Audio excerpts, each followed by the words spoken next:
Alors on est parachat à Zinu et on va parler un petit peu aussi de Sukkot, d'accord? Chag HaSukkot, là, une fête extraordinaire qui arrive.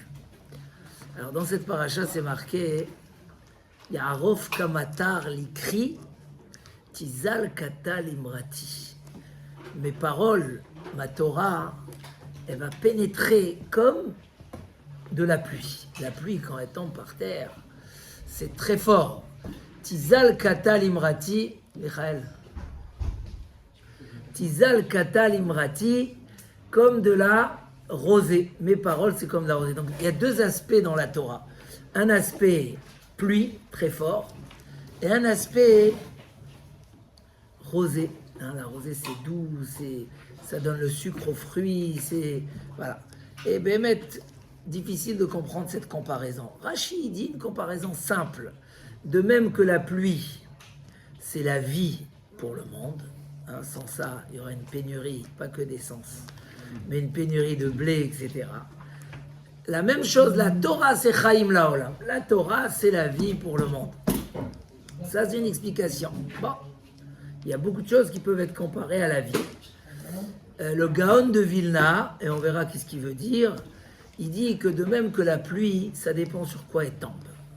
Si elle tombe sur des orties, elle fait pousser des orties. Du poison, du poison. Si elle tombe sur des bons fruits, alors, hein, il n'y a pas la machine. On va là-bas, on va là-bas.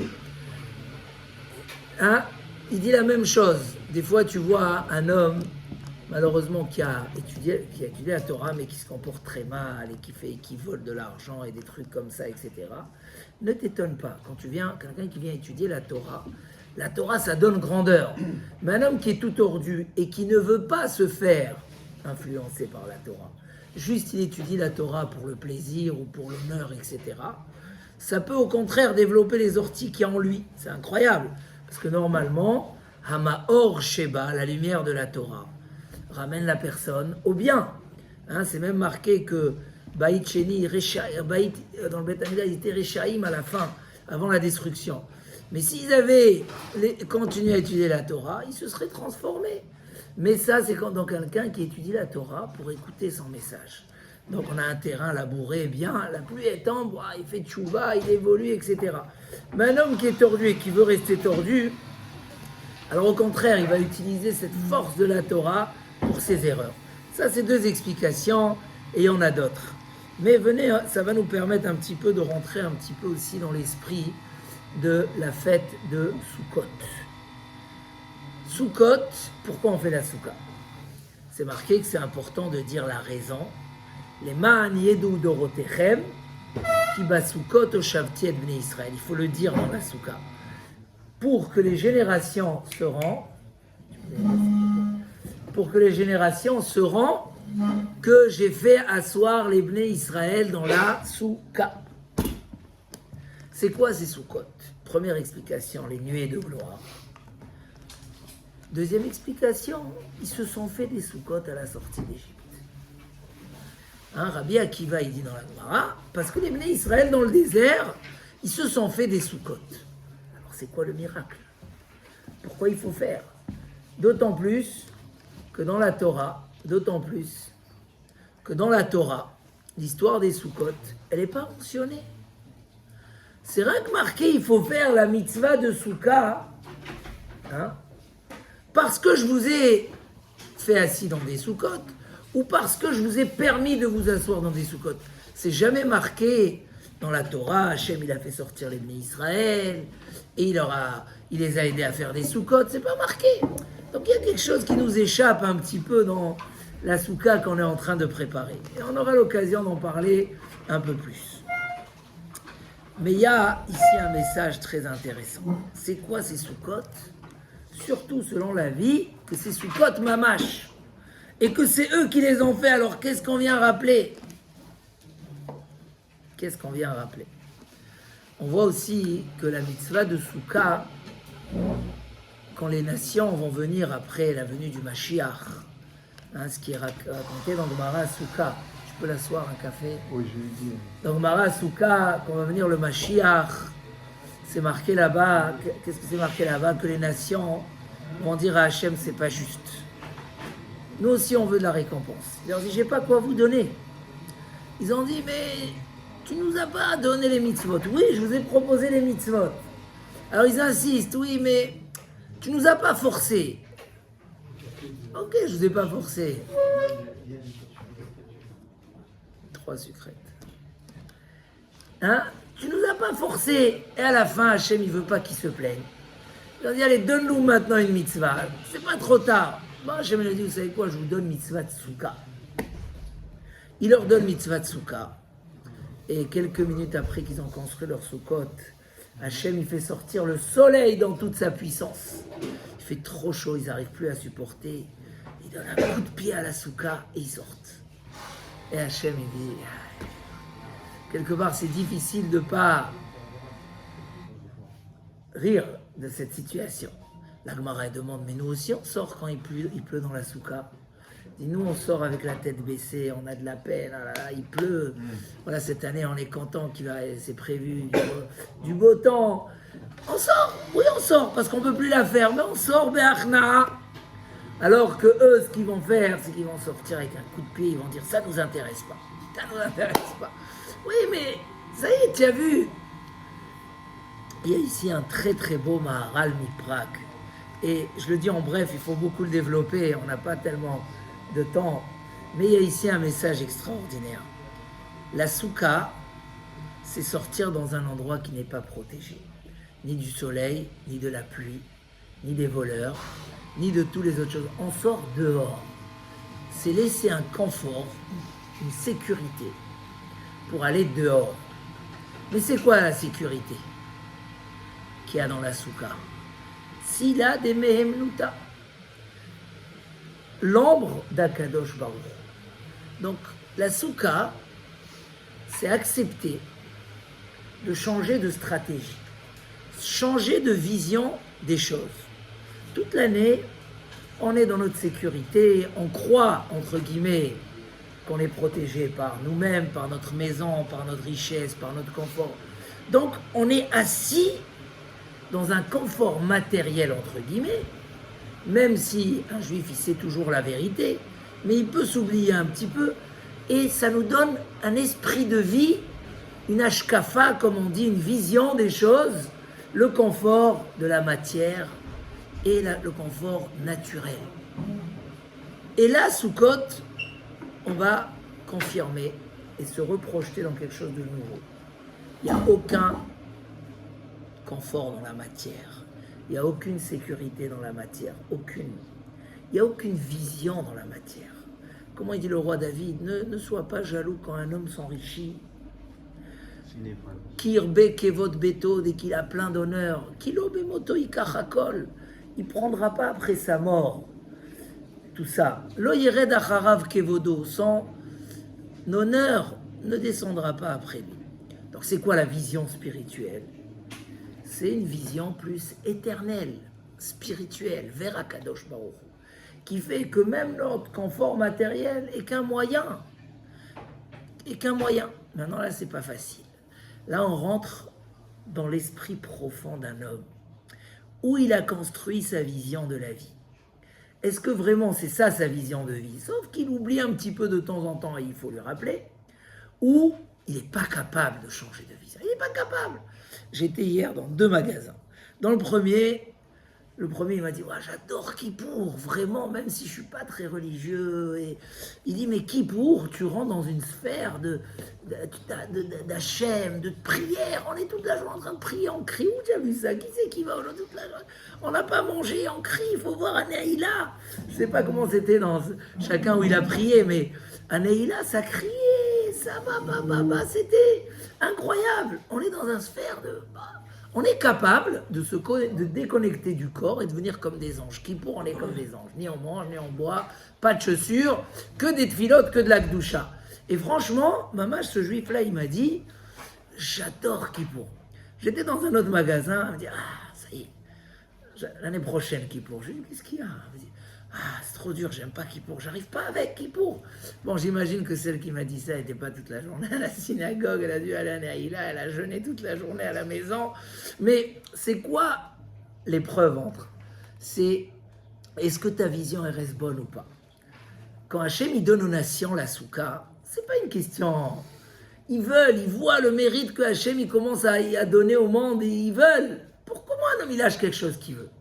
Ils sont pas capables de changer, de dire le matériel c'est secondaire, l'essentiel c'est Hachem, c'est la vision éternelle, c'est être surnaturel, au-delà de la nature, avoir la vie, c'est quelque chose de plus profond, c'est une vie de l'âme. C'est l'âme qui doit être rassasiée avant le corps. Et comme il dit Rav Dessler, une richesse peut être un bonheur quand il y a le bonheur spirituel avant. Tu mets le hocher, ta satisfaction personnelle avant, et tu mets dessus la richesse matérielle, tout est magnifique.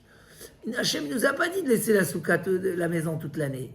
Une période. Mais si dans cette période tu es capable de sortir de chez toi et de t'asseoir dans une soukha et d'accepter ces 7 jours et de les vivre avec grandeur, c'est que tu as la vraie vision des choses. Donc tu peux la refaire. Ah, il pleut. Aïe, aïe, aïe. C'est vrai, combien on sort avec tristesse quand il pleut. On dit, oh là là, j'aurais aimé tellement combien. Quand quelqu'un il n'a pas de soukha, il est triste, les gens ils vont acheter des maisons. Non, il n'y a pas de soukha, j'achète pas. J'ai vu beaucoup de gens comme ça. Mais l'affaire, elle est magnifique. Oui, mais c'est... Donc en fait, la soukha vient nous rappeler l'essentiel. Même si dans le désert, ils se sont assis dans des soukottes, en bois, comme les nôtres. C'est quoi le miracle d'après Rabbi Akiva? L'âme Israël a été éduqué de vivre cette grandeur. Cette grandeur où même les nations à l'époque étaient jaloux. Ils leur ont dit Chouvi, Chouvi, à Shulamit, venez avec nous, Chouvi, Chouvi, Benerzebar. Qu'est-ce que vous allez nous offrir? Vous voulez nous offrir des princes, des machins, des ministres, le Midrash, Turchira, Chérim, ils leur ont proposé. Vous pouvez nous donner Mecholat Amachanaim, comme ça on est autour d'Akadosh Baruch Hu, proche tout le temps. On fait tout ce qu'on fait, on est dans un esprit. C'est profond, ça touche en même temps tout ce qu'on fait dans notre vie comme mitzvot, mais ça touche notre vision des choses. La vision, elle est très importante. Où on met la stratégie? On est capable. Il y a un homme, il arrive à la synagogue, il s'assoit 1 heure, il a déjà des braises. Il n'arrive pas, il rentre chez lui à la maison. C'est qu'il n'arrive pas à se séparer de sa vie matérielle. Il n'est pas dans le droit chemin. Un juif, il sort de la soukha, il pleure. Oui, je sors. Eux, quand ils ont donné un coup de pied, c'est quoi ce coup de pied? Pourquoi donner un coup de pied? Allez, tu peux pas, sors. Je suis pas capable de vivre une vie comme ça. C'est hors de moi, c'est même, ça me dégoûte. Je peux pas, ça me dégoûte quoi, dans une cabane avec le soleil, c'est quoi l'idée? Je suis pas capable de sortir de mon métro, boulot, dodo, c'est ça. Vacances, plaisir, et la mer, et c'est tout, c'est ça. Et là, c'est la shkafa, et c'est très important quand on a parlé de la pluie. La Torah, c'est une pluie qui fait pousser chez l'homme des choses. C'est... Rav Israël Salanter, il parle de cette notion de Baal Baït. Baal Baït face à Ben Torah. Un Ben Torah, c'est pas que celui qui étudie toute la journée. C'est celui qui vit dans l'esprit de la Torah, qu'il a compris le sens des choses, que son plaisir, c'est toujours le côté spirituel des choses, toujours. Et qui vit que son ambition, c'est pas il vient de temps en temps à la synagogue. Non. Shivti bevet Hashem, c'est normal. Mes moments de synagogue, c'est mes moments où je vis. Donc il n'y a pas chez lui, chaque fois il faut faire un effort monstre pour faire quelque chose. Et c'est normal. Et dans tout, c'est comme ça. Il dit le Midrash, il n'y a pas un homme qui n'a pas d'épreuve. Le pauvre, il a une épreuve énorme de ne pas se plaindre contre Akadosh Baruch Hu, d'accepter sa situation Bessimcha. Le riche, il a son épreuve énorme. C'est est-ce qu'il va donner de son argent, est-ce qu'il va faire des mitzvot avec son argent. Si, dit le Midrash, il donne la poignée au pauvre, Hachem il va lui donner une poignée de lui, d'Hachem, une poignée énorme qui fait tout le monde. Mais c'est ça son épreuve. Chacun il a son épreuve. Mais c'est quoi cette épreuve? Est-ce que dans ce que tu vas réussir, ou dans tes difficultés, tu vas réussir à mettre la stratégie spirituelle, la vision d'un Ben Torah, la vision de quelqu'un qui voit les choses avec surnaturel. Am Israël, c'est les Ma'ala Me'ateva. C'est au-delà de la nature. On est dans la nature, comment on a fait qui pour Achat les Ma'ala et Sheva les Mata. On a fait descendre l'esprit spirituel d'en haut, on l'a fait descendre sur les 7 niveaux, les Mata. Voilà, et ça, c'est ça la Souka. La Souka, c'est se rappeler des Soukotes que les Bnei Israël ont fait dans le désert. Comment ils ont pu, à la sortie d'Égypte, avoir une confiance aveugle à Akadosh Baruch Hu et vivre comme ça combien d'années 40 ans dans des cabanes. Mais ces cabanes, ce n'étaient pas des cabanes en bois. C'était se sentir dans la plus grande des protections, qui est celle d'Akadosh Baruch Hu. Qui est celle d'Akadosh Baruch Hu. Se sentir sous l'ombre de la Emouna. Il dit Rabbeinu Yonah, on ne peut pas faire la Torah si notre vision elle est que vers les désirs et les plaisirs. Pas possible. Pourtant, la Torah n'interdit pas ces plaisirs. Mais si ta vision, c'est que le but de ta vie, c'est... Et dès que tu perds de ton confort, tu n'es plus capable. Tu n'arrives plus, tu donnes un coup de pied, tu dis c'est pas pour moi ce monde-là. Aïe, aïe, aïe, c'est que tu n'es pas dans le banc. Tu peux pas, l'oticone, tu peux pas. Si ta vision, c'est... Voilà, et ça, c'est la hashkafa d'un Ben Torah. La hashkafa d'un Ben Torah, c'est que tous les plaisirs, les besoins, les moyens, les finances, et toutes ces choses-là, c'est que des choses, c'est que des moyens. C'est que des moyens. Et un homme, il peut avoir une bracha énorme du ciel. Et on en connaît des gens comme ça. Mais chez eux, la vision, elle reste la même. Donc quand ils doivent sortir dans la souka, pas de problème. Quand dans l'année, ils doivent aller au Beth Midrash et s'asseoir comme des gens simples, écouter un chiour ou supplier à la porte pour entrer chez un rave. Je connais un rave en Eretz Israël, des traîtres, des gens très importants financièrement, des gens qui pèsent. Ils supplient, ils pleurent, et s'ils vont les recevoir à 1h du matin, ils vont venir à 1h du matin, ils vont taper à la porte et ils vont rester. Mais attends, moi, dans mon bureau là-bas, Manhattan, tout le monde qui attend à me voir, mais moi j'attends de voir le Rav, je veux son conseil. C'est la vision de la vie qui m'intéresse. Ça, c'est la souka. Et donc c'est ça, si on revient à la pluie. Je vais raconter une histoire que j'ai lue incroyable. J'ai 2 histoires, mais on va choisir une. La deuxième, on va la raconter à l'occasion. Je vais raconter la plus simple, mais elle a un message très fort. Il y a un jour un jeune de Yeshiva qui malheureusement a des très mauvais amis à Bnei Brak, des mauvais amis, et il les fréquente. Mais c'est un très bon bachour. Et là, Yeshiva, il met un avertissement, 2 avertissements, 3, tu arrêtes, on ne peut pas te garder. Et en fait, finalement, la Yeshiva décide de le renvoyer. Lui, un ami à lui qui voit que c'est un grand potentiel, que c'est un grand potentiel, il dit au Bachour, écoute, viens, on va chez le Chazonish. Qui n'a pas entendu parler du Chazonish? Viens, on va chez le Chazonish et on lui demande quoi faire. Ils sont partis chez le Chazonish et le Chazonish, il a dit, écoutez, il faut le garder à la yeshiva. Donnez-lui encore une chance. Bon, la yeshiva, elle lui donne encore une chance, mais ça ne marche pas et il se fait renvoyer de la yeshiva. Bon, lui, tout de suite, le copain, il ne veut pas le laisser tomber. Il lui arrange une autre yeshiva qui l'accueille avec les bras ouverts, mais avec les mêmes conditions. Et malheureusement, il n'arrive pas à lâcher sa mauvaise société. Bon, c'était 3 semaines avant le départ, la mort du Chazonish, la ptira du Chazonish. Son copain, il le prend chez le Chazonish. Il dit, Chazonish, ça y est, là, il va être jeté de tous les yeshivot. Hashem Ishmor, c'est quelqu'un qui va chuter. Chazonish, il le prend et il dit, qu'est-ce que tu as étudié cette semaine? Ça. Tu as fait un chidouche dans la Torah, etc. Il dit, non. Il dit, viens, on va étudier ensemble le sujet. Dans 1 semaine, je t'attends. Tu reviens, tu vas me dire qu'est-ce que tu as trouvé. Tu étais Mechadesh, tu as dit un chidouche. Et il étudie avec lui 1 heure. Le Bachour, il attend que le Chazonish, il parle, il lui dise quelque chose. Rien. Dans 1 semaine, je t'attends. Le Bachour rentre à la yeshiva, il sait que le grand de la génération l'attend dans 1 semaine. Il s'est mis 1 semaine à étudier, machin. Il arrive 1 semaine après chez le Chazonish et il commence à dire ses chidushim et il part. Et l'autre, son copain, il dit au Chazonish, Mechilash, il faut lui parler. Le Chazonish, tu n'as pas compris. Cet homme-là, il n'a pas de satisfaction dans son étude. Il n'a pas trouvé son compte dans la Torah, il n'a pas trouvé ce kiff. Donc j'ai beau lui dire, on va lui dire jusqu'à demain, arrête tes bêtises, arrête tes fréquentations. Il lui manque de satisfaction. Moi, qu'est-ce que j'ai fait? Je lui ai donné du goût dans l'étude. Tu verras maintenant, il va lâcher tous ses copains. Et 1 semaine après, le Chazonish, il est niftar. Et Béhémet, ce Bachour-là, après cette semaine où il a goûté le kiff, il est rentré dans la Gemara, dans l'étude, il a trouvé que c'est un plaisir d'une autre dimension, tu vois. Des gens qui travaillent Baruch Hashem, ils arrivent, ils restent le matin, ils étudient la Torah, parce que ça change la vision des choses. C'est ça, il y a Harov Kamatar l'écrit. La Torah, c'est comme de la pluie, ça fait pousser. Qu'est-ce que ça fait pousser? Qu'est-ce que ça nous rajoute?